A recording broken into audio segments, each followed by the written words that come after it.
Hello everyone, I'm back on my channel with another YouTube video and the topic is structure of complexes according to BVT। अब आप सोच रहे होंगे ये BVT क्या है? BVT का मतलब है बैलेंस बॉन्ड थ्योरी। कई तरीके की थ्योरी हमारे कोऑर्डिनेशन कॉम्प्लेक्सेस के लिए दी गई है, उनमें से एक है बैलेंस बॉन्ड थ्योरी, जो कि एक बेसिक सी थ्योरी है कोऑर्डिनेशन कॉम्प्लेक्सेस के लिए। अब ये कोऑर्डिनेशन कॉम्प्लेक्सेस क्या होते हैं? बहुत सिंपल तरीके से बताऊं तो जो कोऑर्डिनेशन कॉम्प्लेक्सेस होते हैं वो एक सेंट्रल मेटल और उसके चारों तरफ जुड़े हुए लिगेंड से बनते हैं। ठीक है, सेंट्रल मेटल और लिगेंड के बीच बनता है कोऑर्डिनेट बॉन्ड। अब ये कोऑर्डिनेट बॉन्ड कैसे बनता है? जो हमारे लिगेंड्स होते हैं वो होते हैं इलेक्ट्रॉन डोनर, यानी कि लिगेंड्स पे होने चाहिए इलेक्ट्रॉन, एक्स्ट्रा इलेक्ट्रॉन या कहीं लोन पेयर ऑफ इलेक्ट्रॉन, जो वो दे सकते हो सेंट्रल मेटल को, और मिलकर बनाए एक ऐसा कॉम्प्लेक्स जिसे हम कहेंगे कोऑर्डिनेशन कॉम्प्लेक्स। तो आज हम पढ़ेंगे कि बीवीटी के अकॉर्डिंग कोऑर्डिनेशन कॉम्प्लेक्सेस के जो स्ट्रक्चर हैं वो हम कैसे बना सकते हैं। अब चलो, स्ट्रक्चर बनाने तो हमने सीख लिए, उससे फायदा क्या है? तो उससे फायदा होगा कि हम कई तरीके की प्रॉपर्टीज, कई सारे फीचर्स कोऑर्डिनेशन कॉम्प्लेक्स के बता सकते होंगे। चलिए तो सीखते हैं। सबसे पहला कोऑर्डिनेशन कॉम्प्लेक्स लेते हैं, फॉर एग्जाम्पल FeH2O होल 6 2+। ठीक है, उसके बाद दूसरा लेंगे हम FeCN होल 6 4 नेगेटिव। ठीक है, अब इसके लिए, इसका स्ट्रक्चर बनाने के लिए हमें आनी चाहिए ऑक्सीडेशन स्टेट निकालनी। ऑक्सीडेशन स्टेट कैसे निकालते हैं? सारे चार्ज प्लस माइनस करके जो स्फेयर के बाहर चार्ज हो उसके बराबर रख दो, और जिसका ऑक्सीडेशन स्टेट निकालना है उसे हम x मान लेते हैं। अभी मैं करके दिखाऊंगी, बहुत सिंपल चीज है। उसके बाद हम बनाएंगे इसका d ऑर्बिटल का स्ट्रक्चर, यानी कि इसका जो इलेक्ट्रॉनिक कॉन्फ़िगरेशन है उसके अकॉर्डिंग कैसे कैसे ऑर्बिटल में इलेक्ट्रॉन भरे होंगे वो बताएंगे। उससे पहले जो हमें समझना है वो है लिगेंड के टाइप, यानी कि लिगेंड मेनली दो तरीके के होते हैं, या तो वीक होंगे या स्ट्रॉन्ग होंगे। अब जो स्ट्रॉन्ग लिगेंड्स हैं उनमें इतनी पावर होती है कि वो इलेक्ट्रॉन्स की पेयरिंग करा सके, यानी कि अगर अनपेयर्ड इलेक्ट्रॉन्स खड़े हैं तो उनको पेयर अप करा सके। और जो वीक लिगेंड्स होते हैं वो बेचारे मासूम होते हैं, वो कुछ नहीं करा सकते। तो वीक लिगेंड प्रेजेंट होंगे तो जैसे इलेक्ट्रॉनिक कॉन्फ़िगरेशन है वैसे का वैसा रहेगा, लेकिन अगर स्ट्रॉन्ग लिगेंड प्रेजेंट है तो पेयरिंग होगी। ठीक है, तो स्ट्रॉन्ग और वीक लिगेंड के जो कॉमन एग्जांपल्स हैं वो मैं आपको बता देती हूँ। स्ट्रॉन्ग लिगेंड्स में जनरली आता है CO, CN और कभी कभी आता है अमोनिया। जो अमोनिया होता है वो कॉपर के कॉम्प्लेक्स के साथ स्ट्रॉन्ग बन जाता है, या फिर जब कोबाल्ट +3 ऑक्सीडेशन स्टेट में होता है, या कोई भी सेंट्रल मेटल अपनी हाईएस्ट ऑक्सीडेशन स्टेट में होता है, तब ये अमोनिया बन जाता है स्ट्रॉन्ग लिगेंड। वरना ये कैसा रहेगा? Normal ligand, week ligand. ठीक है, उसके अलावा जो वीक लिगेंड होते हैं उसमें जनरली आते हैं H2O और सारे हेलोजेंस। ठीक है, तो सबसे पहले शुरू करते हैं FeH2O whole 6 coordination sphere and charge 2+। अब देखो Fe का जो एटॉमिक नंबर है वो कितना होता है? 26। तो इसका electronic configuration 1s2 2s2 2p6 3s2 3p6 4s2 and 3d6।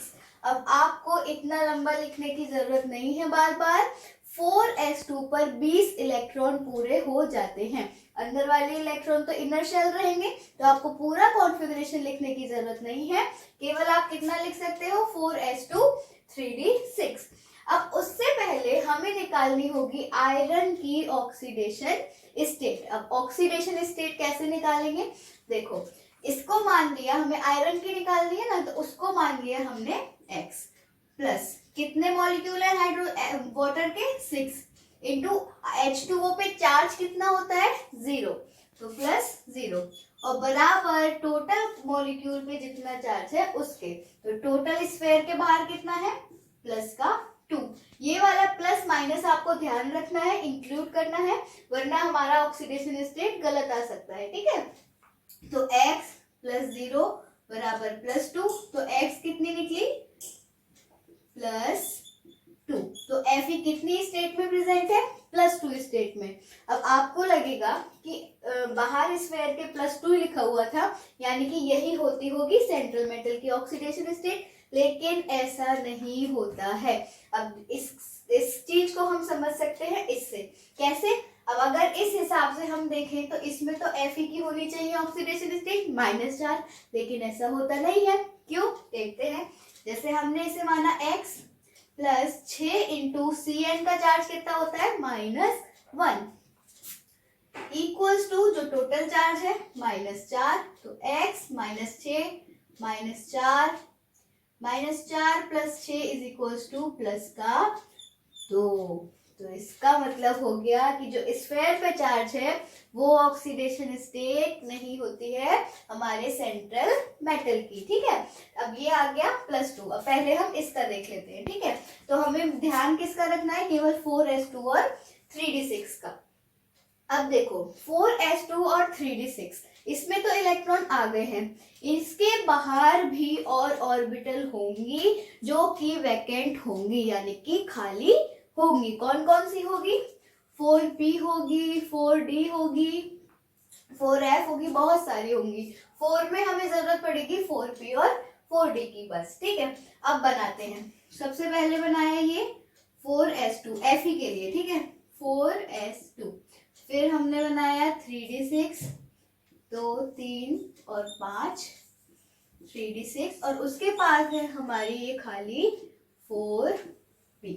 अब 4s2 में कितने इलेक्ट्रॉन है 2, 3d6 में 6, 1 2 3 4 5 और 1 6। उसके बाद असल में जो आयरन है वो किस में प्रेजेंट है +2 ऑक्सीडेशन स्टेट में प्रेजेंट है, तो यानी कि Fe2+ का क्या होगा।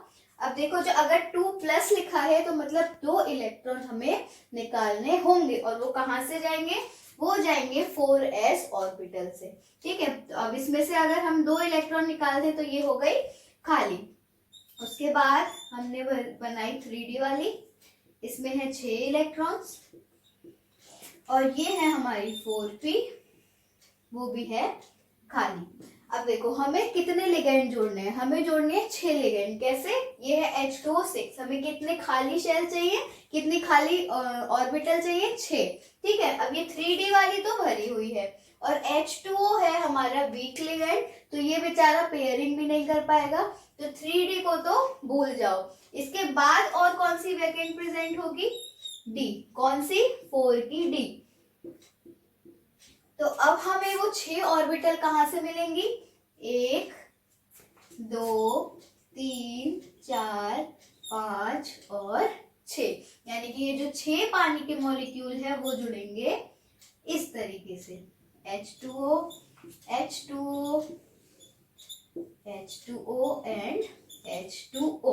तो इसकी हाइब्रिडाइजेशन क्या होगी वो पता चली हमें कि उसकी हाइब्रिडाइजेशन होगी P3ND2, केवल 2, क्योंकि 2 ही D काम में आई हैं, ठीक है, केवल 2 D काम में आई हैं, ये थी 3D, ठीक है, sp3d2।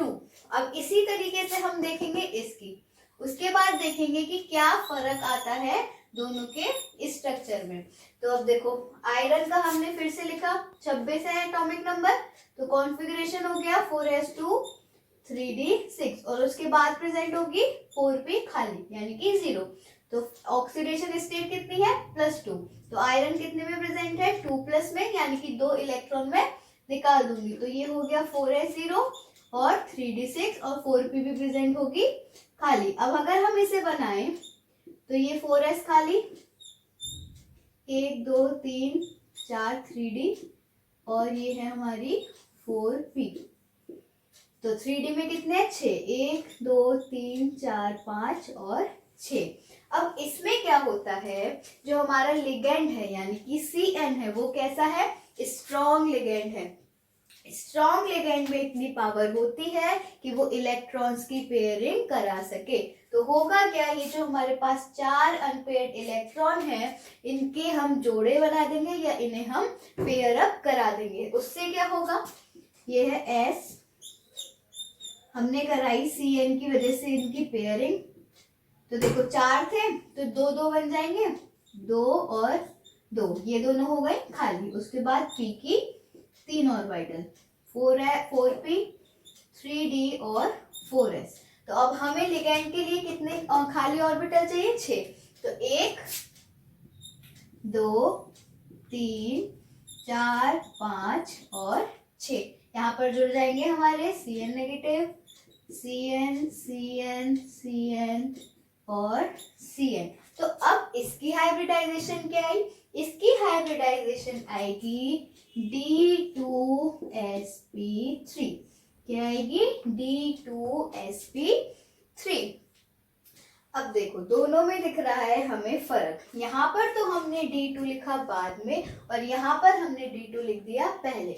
ऐसा क्यों, ऐसा इसलिए कि वहां पर जो D काम में आ रही है वो बाहर वाली काम आ रही है। बाहर वाली से मतलब है कि जो अंदर 3D थी वो काम नहीं आई। अब इसमें क्या है, इसमें D जो है वो अंदर वाली काम आ रही है। अंदर वाली से मतलब है कि 4s और 4p के साथ 3D वाली काम आ रही है। मतलब 4 से अंदर होगा 3 है ना, और 4 से बाहर होगी 4D। तो बाहर वाली काम आती है तो sp3d2 हाइब्रिडाइजेशन होती है, और अंदर वाली काम आ रही है तो d2sp3 हाइब्रिडाइजेशन होती है।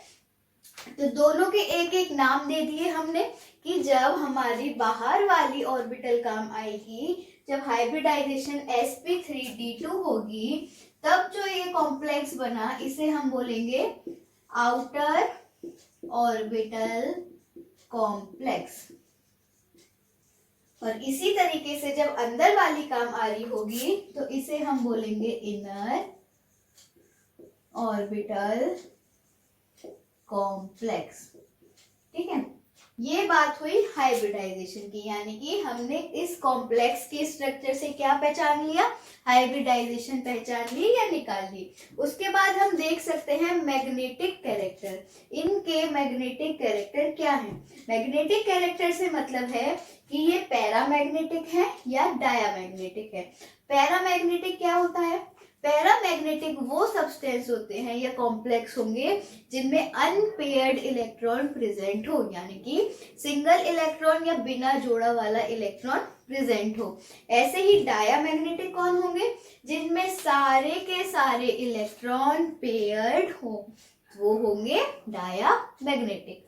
तो अब देखो इसमें हमें 1 2 3 4 अनपेयर्ड इलेक्ट्रॉन दिख रहे हैं, तो ये ऑब्वियसली स्ट्रॉन्गली पैरामैग्नेटिक होगा। लेकिन इसमें देखें तो इसमें सारे के सारे इलेक्ट्रॉन जोड़े में है, पेयर्ड है, तो ये कैसा होगा, डायामैग्नेटिक होगा।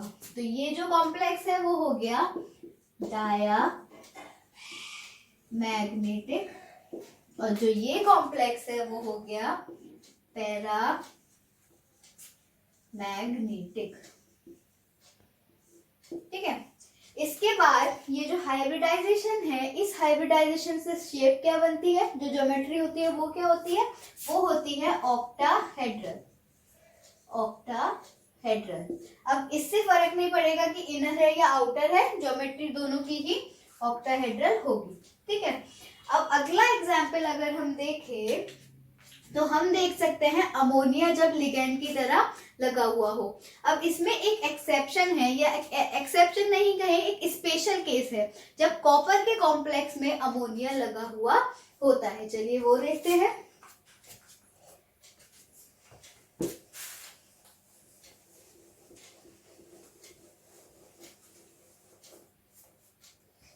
तो जब हमने एक कॉम्प्लेक्स लिया कॉपर का अमोनिया के साथ, और जिसमें है चार्ज 2, अब इसमें क्या होगा जो अमोनिया होगा वो कॉपर के साथ स्ट्रॉन्ग लिगेंड की तरह बिहेव करता है। कैसे? अब देखो कॉपर का जो एटॉमिक नंबर है वो कितना है 29, तो 29 से हो गया 4s2 3d9 और इसके बाहर 4p होगी खाली। ठीक है, तो अब कॉपर की पहले निकालेंगे ऑक्सीडेशन स्टेट, तो x इसमें 6 इंटू 0 इक्वल्स टू 2 प्लस, तो x बराबर आएगी प्लस की 2। तो अब कॉपर 29 के लिए है ये, तो जब कॉपर 2 प्लस स्टेट में प्रेजेंट होगा तो 2 इलेक्ट्रॉन निकाल देंगे 4s से, यानी कि 4s0 3d9 4p0। ठीक है, अब इसके बाद अगर हम देखें यहाँ पर 4 होगा, क्योंकि ये एक स्क्वायर मतलब ये एक 4 कोऑर्डिनेशन नंबर वाला इस पे कोऑर्डिनेशन कॉम्प्लेक्स होगा 3p0। ठीक है, अब ये बना 4s, ये हुआ 3d9 और ये हुई 4p 3d, तो 4s में 0 इलेक्ट्रॉन, इसमें 9 2 3 4 5 6 7 8 और 9। अब देखो इसमें क्या गड़बड़ है या क्या स्पेशलिटी है, वो है कि जो ये एक इलेक्ट्रॉन हमें दिख रहा है वो अमोनिया की प्रेजेंस की वजह से जंप कर जाएगा। तो कॉपर के कॉम्प्लेक्स में अमोनिया स्ट्रॉन्ग लिगेंड की तरह बिहेव करता है, उसके इन्फ्लुएंस की वजह से, यानी कि अमोनिया लिगेंड के इन्फ्लुएंस की वजह से ये एक बेचारा सिंगल इलेक्ट्रॉन जो अनपेयर्ड है उसे कुदा दिया जाएगा p की ऑर्बिटल में, p की लास्ट ऑर्बिटल में। तो हुआ क्या, ये है 4s, ये है हमारे पेयर्ड वाले, ये हो गई खाली, और इसके बाद क्या हुआ 4p और उसमें यहाँ पे पहुंच गया ये वाला इलेक्ट्रॉन। अब हमें 4 लिगेंड के लिए 4 खाली ऑर्बिटल चाहिए, तो वो कौन सी होंगी 1 2, ये हो गई 3d और 3 और 4। ठीक है, तो अब हुआ क्या, इसकी हाइब्रिडाइजेशन होगी DsP2 DsP2। अब हमने इसे sp2d क्यों नहीं लिखा, क्योंकि जो d थी वो अंदर वाली थी। अंदर वाली से मतलब है कि s और p देखो 4 नंबर की है, अब 4 से अंदर क्या होगा 3, तो जो D है वो अंदर वाली है क्योंकि वो 3D की काम आ रही है। तो इसकी जो असल हाइब्रिडाइजेशन होगी वो होगी DsP2। ये एक बहुत इंपॉर्टेंट एग्जाम्पल है, अक्सर पूछा जाता है। ठीक है, अब इस हाइब्रिडाइजेशन के लिए जो शेप होती है, जो ज्योमेट्री होती है, वो होती है स्क्वायर प्लेनर। Square planar. अब देखो ये डायमैग्नेटिक कॉम्प्लेक्स होगा या पैरामैग्नेटिक होगा, ये बहुत लाइटली पैरामैग्नेटिक होगा क्योंकि केवल एक इलेक्ट्रॉन है जो अनपेयर्ड प्रेजेंट है। तो ये हो गया हमारा कॉपर के साथ अमोनिया का कोऑर्डिनेशन कॉम्प्लेक्स। इसके बाद एक और छोटा टॉपिक आता है मैग्नेटिक मोमेंट निकालना, मैग्नेटिक मोमेंट को कैलकुलेट करना। ठीक है, तो मैग्नेटिक मोमेंट को हम किस तरीके से कैलकुलेट करते हैं, मैग्नेटिक मूवमेंट, मैग्नेटिक मूवमेंट को हम दिखाते हैं म्यू से। किससे? म्यू से। यू के नीचे लंबी लाइन बना देते हैं, वो होता है हमारा म्यू, और मैग्नेटिक मूवमेंट को दिखाते हैं हम म्यू से। इसको कैलकुलेट करने का होता है formula mu is equals to √n+2। ठीक है, अब यहाँ n क्या है, n है हमारे जितने नंबर ऑफ अनपेयर्ड इलेक्ट्रॉन्स हैं, number of unpaired electrons present.